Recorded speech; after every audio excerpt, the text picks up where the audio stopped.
The Bavarian countryside in the south of Germany is known for green fields butting up against soaring mountains, dotted with farms, dairies, and lots of cows.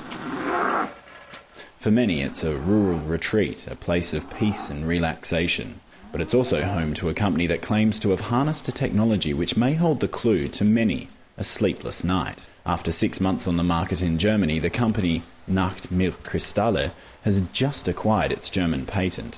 It's also expanding to other European countries like Austria. Kai Opel is a Nacht-Milchkristalle spokesman. All human beings and also animals, they have a hormone, and the name is melatonin, and this hormone controls the day-night rhythm.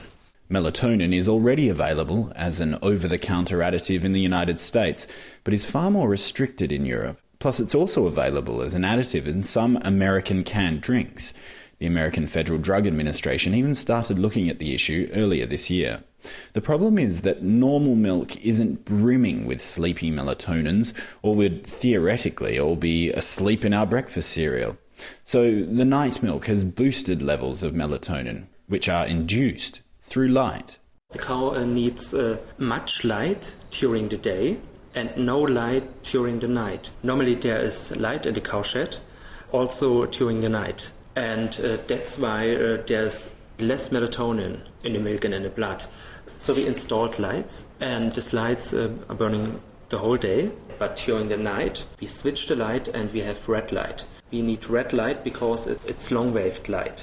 It's about 650 nanometers, and that's a good light for melatonin production. There's another difference between this regular milk and this new night milk. What is important, we take the milk midnight from 2 to 4 p.m. It's important there's no light or only red light because we have to see something. And in all sheds, milk is taken all the time, and the consumer normally gets something like a mixture of different milks.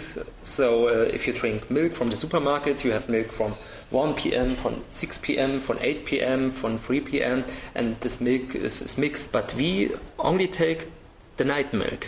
Not everyone is convinced of this new melatonin-enriched milk. Jim Lawn is the head of the Sleep Research Centre at Loughborough University in the UK. He wonders how strong the effect melatonin can have if the cows themselves manage to stay awake. Basically, melatonin is not a substance which induces sleep. It's effective for turning the organism when it's night time and helping to regulate the body clocks. But of course, if you're a nocturnal animal, if you're a rat, for example, who's nocturnal, or a fox, they still have a surge of melatonin, and it tells them to wake up. Even though they may have a melatonin surge, they are fully alert. So my point here is that melatonin can help adjust your sleep, but I'm not so sure how good it is at making you sleep. But Lawn certainly isn't alone in being sceptical. The German health magazine Gute Pillen, Schlechte Pillen, or Good Pills, Bad Pills, recently described this milk as nothing more than expensive placebos, adding that the amount of melatonin is too small to be effective. But that may be just part of the point. If people expect this special milk to do the trick, perhaps a placebo effect is all they need to get a good night's sleep.